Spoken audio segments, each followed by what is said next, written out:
கொள்ளை நோய்கள், யுத்தங்கள், பஞ்சம் இவை மூன்றும் ஒன்றுக்கொன்று தொடர்புடையவை என்று நான் சொல்லியிருந்தேன். அதற்கு காரணம் தேவ கோபம் என வேதாகமம் சொல்லுகின்றது. இந்த தேவ கோபம் எதனால் வருகின்றது? மனிதர்களின் பாவங்கள் பெருகுவதனால் வருகின்றது என்பதை திருமறை சொல்லுகிறது என்று நான் சொல்லியிருந்தேன். அதே போல இந்த சம காலங்களிலே ப்ரீ பேண்டமிக், போஸ்ட் பேண்டமிக் அந்த மாதிரி நம்ம சிந்தித்து பார்த்தோம் என்றால், இந்த கொரோனா காலத்துக்கு முன்னே இருந்த நம்முடைய சிந்தனைகளை விட இந்த நாட்களிலே மனிதர்களின் எண்ணங்கள் எல்லாம் மோசமானவைகளாக மாறியிருக்கின்றது என்று தான் சொல்ல வேண்டும். ஏனென்றால் மக்களுக்கு பொதுவாக கொஞ்சம் இருந்த கடவுள் பயமும் இந்த நாட்களிலே இல்லாமல் போயிருக்கிறது. அது ஒரு பக்கம். கடவுள் இல்லை என்ற சிந்தை வந்து கொண்டிருக்கிறது.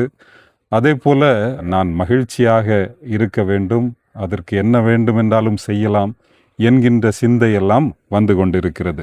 பைபிளில் எசேக்கியேல் என்று ஒரு தீர்க்கதரிசி, ஒரு பெரிய தீர்க்கதரிசி, அவர் ஆண்டவருடைய வார்த்தையை சொல்லிய காலம் எப்படிப்பட்டது என்றால், ஏசாயா என்கிற ஒரு தீர்க்கதரிசி சொல்லுகிறார் இப்படி பெரிய ஆபத்துக்கள் வரப்போகிறது என்று.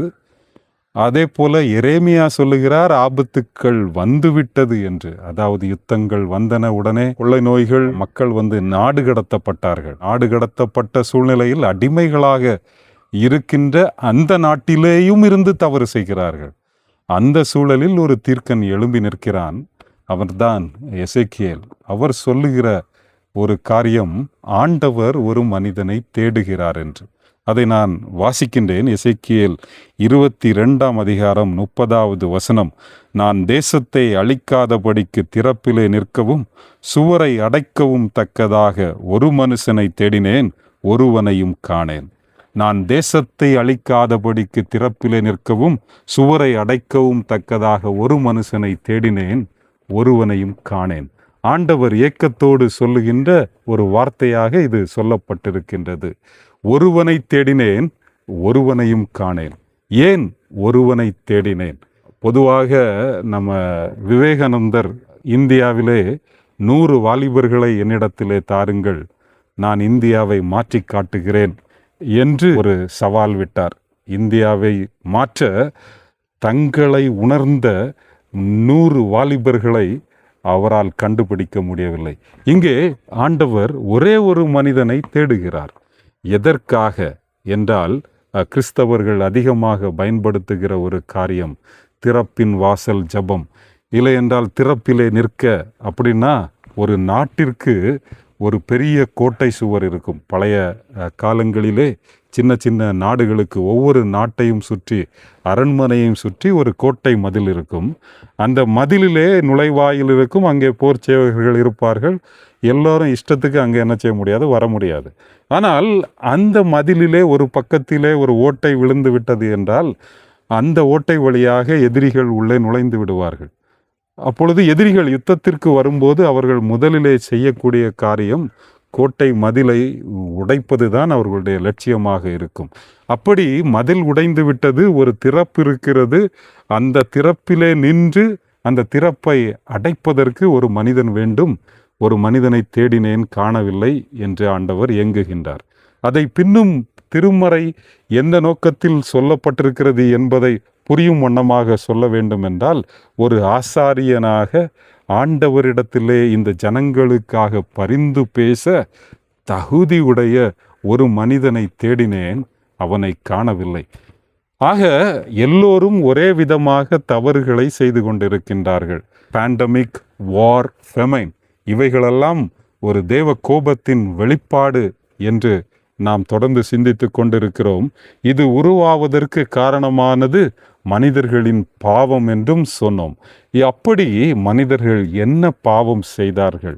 ஏன் ஆண்டவர் ஒரு மனிதனை கூட அங்கே பார்க்க முடியவில்லை என்பதை இந்த எசேக்கியேல் தீர்க்கதரிசியின் புத்தகத்தோடு உதவியோடு நான் உங்களோடு இந்த நாளிலே சிந்திக்க விரும்புகின்றேன். மிக முக்கியமாக அந்த நாளிலே ஒரு மனிதனை ஆண்டவர் தேடினார். இந்த நாளிலே அப்படி ஒரு மனிதன் இருக்கிறானா என்பது ஒரு மிகப்பெரிய கேள்விக்குறி. தொடர்ந்து இந்த வீடியோவை நீங்கள் காணுங்கள். அதிலே நான் அந்த மனிதனுடைய தகுதி என்ன, எப்படிப்பட்ட பாவங்கள் மனிதர்கள் செய்கிறார்கள், இந்த நாட்களிலே இந்த யுத்தங்கள், கொள்ளை நோய்கள், பஞ்சங்களிலிருந்து நாம் காக்கப்பட நாம் என்ன செய்ய வேண்டும் என்பதை தொடர்ந்து இந்த காணொலியின் வழியாக நாம் சிந்திக்கலாம்.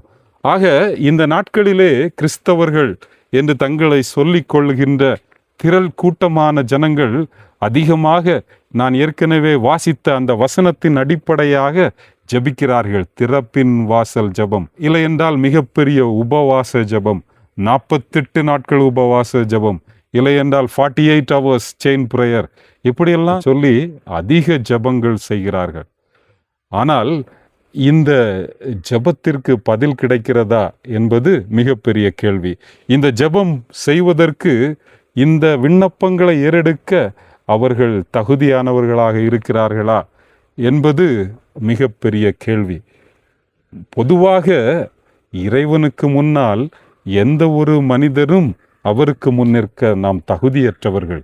ஆனாலும் அவருடைய கிருபையால் நம்மை அவர் தகுதிப்படுத்துகிறார்.